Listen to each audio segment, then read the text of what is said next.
শিক্ষামন্ত্রী, আপনি যাদেরকে ফার্মের মুরগি বলছেন, এই ফার্মের মুরগিরা রাস্তায় এসেছে বলে আজকে শিক্ষামন্ত্রী হয়েছেন। রাস্তায় হাঁটু থেকে বুক সমান পানি দাঁড়িয়ে আছে, ম্যানহোলের ঢাকনা খোলা, নর্দমায় পানি আর বৃষ্টির পানি মিশে একাকার। এই শহরে স্বাভাবিক সময়ে হেঁটে যাওয়াটাই তো কষ্টকর। আর ঠিক এই পরিস্থিতিতে একটি সিদ্ধান্ত নেওয়া হলো, এইচএসসি পরীক্ষা যথাসময়ে হবে, স্থগিত হবে না, কোনো ছাড় নেই। এখন একটু চোখ বন্ধ করে কল্পনা করুন, 17-18 বছরের একটা ছেলে বা মেয়ে, তার হাতে অ্যাডমিট কার্ড, কাঁধে ব্যাগ, পায়ে স্যান্ডেল, সে বের হয়েছে পরীক্ষা দিতে। কিন্তু তার বাসার সামনে রাস্তাটা তো আর রাস্তা নেই, সেটা এখন একটা খাল, খোলা দুর্গন্ধযুক্ত পানি। সেই পানিতে নেমেছে সে, পাশে তার মা। মায়ের শাড়ির আঁচল ভিজে ভারী হয়ে গেছে, কোনো রকমে সন্তানকে ধরে রেখেছেন যাতে গর্তে পড়ে না যায়। ফিজিক্স সেকেন্ড পেপারের পরীক্ষা। এই পরিস্থিতিতে একটি শিক্ষার্থী কিভাবে মনোযোগ দিয়ে পরীক্ষা দিবে সে প্রশ্ন কেউ করেনি। প্রশ্নপত্রে ভূত ছিল, সেটা নিয়েও কোনো ব্যাখ্যা আসেনি। আর যখন শিক্ষার্থীরা এই অমানবিক পরিস্থিতির প্রতিবাদ করলো, দেশের শিক্ষামন্ত্রী মুখ থেকে বেরিয়ে এলো সে অবিশ্বাস্য শব্দগুচ্ছ। কিন্তু এই মন্তব্যের পর যা ঘটল সেটাই আসল।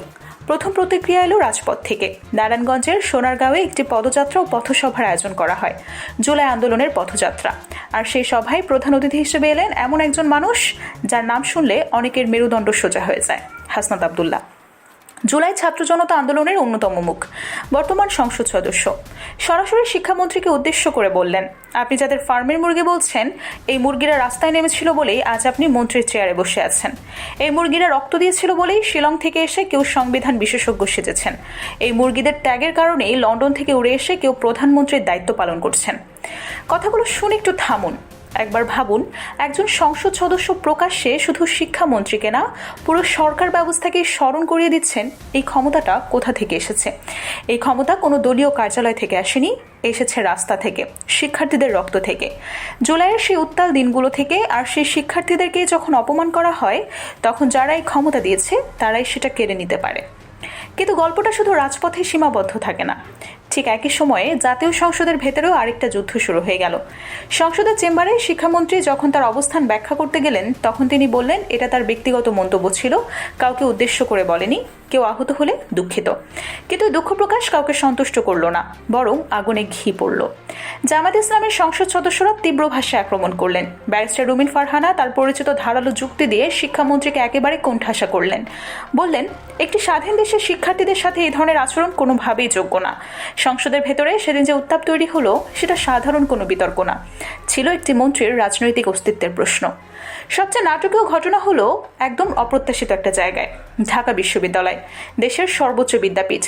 এখানে একটি সরকারি অনুষ্ঠান শেষে খোদ প্রধানমন্ত্রী যখন বের হচ্ছিলেন, তখন তার গাড়িবহরের সামনে এসে দাঁড়ালো এইচএসসি পরীক্ষার্থীদের একটা দল।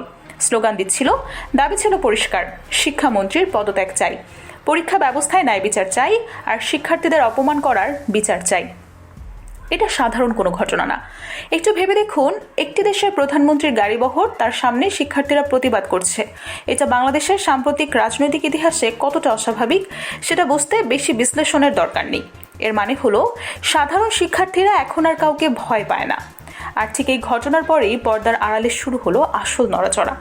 খবর পাওয়া যাচ্ছে প্রধানমন্ত্রী নিজে সরাসরি জাতীয় সংসদে গিয়ে শিক্ষামন্ত্রীর সাথে দীর্ঘ সময় ধরে একান্তে কথা বলেছেন। দলীয় সূত্র জানায়, প্রধানমন্ত্রী অত্যন্ত স্পষ্ট ভাষায় কিন্তু কূটনৈতিকভাবে শিক্ষামন্ত্রীকে বলেছেন পুরো বিষয়টি নরম হাতে সামলাতে। কারণ সরকার খুব ভালো করেই বোঝে, শিক্ষার্থীদের সাথে কোনো ধরনের সংঘাত মানে নিজের পায়ে একেবারে নিজেই কুড়াল মারা। কিন্তু ক্ষোভের আগুন কি এতই নিভবে? হাসনাত আবদুল্লাহ তার বক্তব্যে আরেকটি অত্যন্ত গুরুত্বপূর্ণ প্রসঙ্গ এনেছেন। বলেছেন, যারা শিক্ষানীতি বানাচ্ছেন, যারা শিক্ষা ব্যবস্থা নিয়ে সিদ্ধান্ত নিচ্ছেন, তাদের নিজেদের সন্তানরা এদেশে পড়ে না, তারা নিরাপদে বিদেশে থাকে। অর্থাৎ যারা নীতি তৈরি করছেন তাদের উপর সেই নীতির কোনো প্রভাব পড়ে না। এটাই সবচেয়ে বড় ট্র্যাজেডি। আপনি যখন জানেন যে আপনার সিদ্ধান্তের ফল আপনার নিজের সন্তানকে ভোগ করতে হবে না, তখনই সেই সিদ্ধান্তে মানবিকতা থাকার সম্ভাবনা কমে যায়। এদিকে হাসনাত আবদুল্লাহ স্বরাষ্ট্রমন্ত্রীকেও ছাড়েনি। স্বরাষ্ট্রমন্ত্রী সম্প্রতি বলেছিলেন, সংবিধান সংস্কার কমিটি বলে সংবিধানে কিছু লেখা নেই। এই কথার জবাবে হাসনাত আবদুল্লাহ যে যুক্তি দেন অসাধারণ। তিনি বললেন, যদি সংবিধানে সংস্কার কমিটি সংবিধানে লেখা না থাকে, তাহলে 2026 সালে জাতীয় নির্বাচনও কোনো সংবিধানে লেখা নেই। কারণ পুরনো সংবিধান অনুযায়ী এই দেশে নির্বাচন হওয়ার কথা ছিল 2029 সালে। তাহলে সরকার যে আগাম নির্বাচনের কথা বলছেন সেটারও তো সাংবিধানিক ভিত্তি নেই।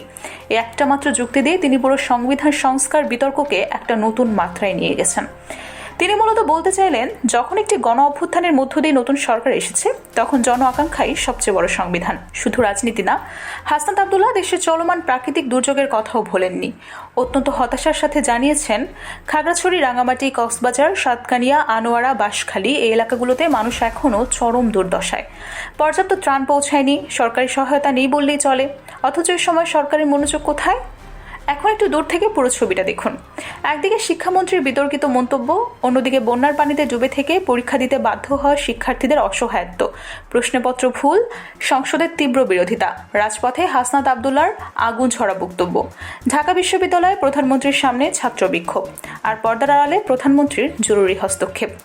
বাংলাদেশের রাজনৈতিক ইতিহাস বলে, এই দেশে প্রতিটি বড় পরিবর্তনের পেছনে আন্দোলন ছিল। শিক্ষামন্ত্রী দুঃখ প্রকাশ করেছেন, কিন্তু দুঃখ প্রকাশ আর দায় স্বীকার এক জিনিস না।